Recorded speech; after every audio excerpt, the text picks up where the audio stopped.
Alors bonjour, Ludovic Leclerc pour Budget Investor, et voici la mise à jour de mon avis concernant le pétrole Brent. Eh bien, le pétrole Brent, depuis qu'il est sorti de ce canal haussier qui nous a emmené jusqu'à 125 $, il est ici en cours de latéralisation et nous faisions des plus bas de plus en plus haut, ce qui pouvait nous donner la perspective d'un triangle ascendant. Alors, voyons un petit zoom sur cette semaine. Alors, cette semaine, qu'est-ce qui s'est passé? Eh bien, nous sommes encore une nouvelle fois venus taper les plus hauts ici à 125,81 sans pouvoir les franchir mardi. Et mercredi, jeudi, vendredi, eh bien là, on s'est clairement enfoncé sous la M20. On est sorti du triangle haussier et vendredi a été une toute petite séance, même si celle-ci reste baissière.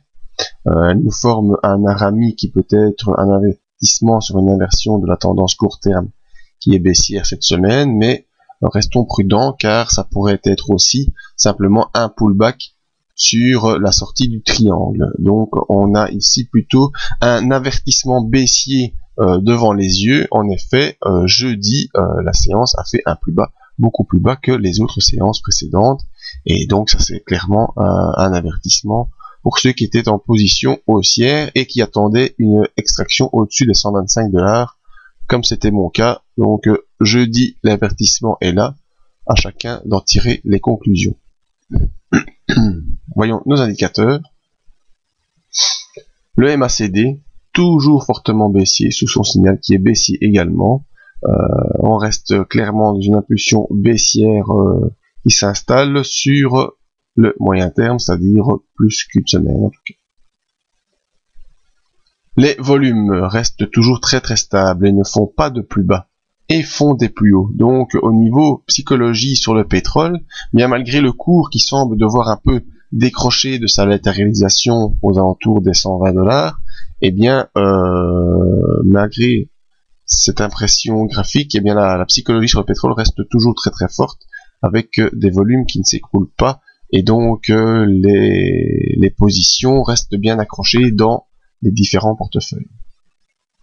Le stochastique lui accélère en position baissière, en impulsion baissière sous son signal, et s'en va rejoindre la zone de la survente en dessous de 20. Donc vraiment ici le stochastique en accélération baissière. Donc il convient d'être prudent. En effet, par rapport au graphique, eh bien ce triangle est franchi à la baisse. Les indicateurs MACD baissier, stochastique baissier. Donc au niveau des impulsions, on est baissier. Le RSI que j'ai oublié de vous montrer est aussi en légère tendance baissière, même s'il est en zone neutre, qui nous montre qu'il n'y aura pas une très forte accélération baissière, même si la tendance est baissière également sur le RSI. Seuls les volumes restent stables, voire légèrement haussiers. Malgré tout, moi je j'arrive pas à lire. J'avantagerais plutôt la tendance baissière. En effet, cette petite bougie de vendredi nous donne plutôt un pullback, et je serais pas étonné de voir en cours de semaine un possible contact avec la M50 que je vais essayer de vous matérialiser ici. Voilà, elle va à peu près évoluer comme ceci. Et donc moi je ne serais pas étonné d'avoir une séance qui viendrait taper la M50 ici, avant de peut-être, toujours des peut-être, de voir une nouvelle fois évoluer, ou encore une fois peut-être se mettre à baisser.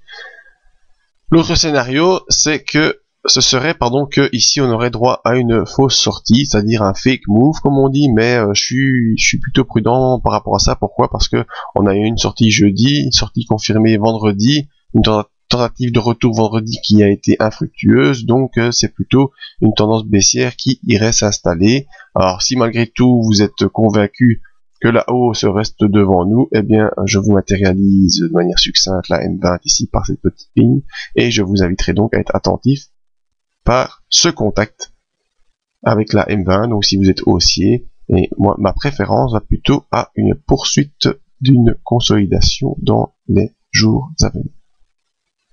Voilà, merci à tous de votre écoute. Vous pouvez nous rejoindre sur le site pour voir d'autres analyses d'indices, d'autres matières premières ou de l'euro-dollar, Et n'oubliez pas notre conférence à Namur le 2 juin. Il reste une 30aine de places. Vous pouvez vous inscrire via le site. Merci à tous et à bientôt.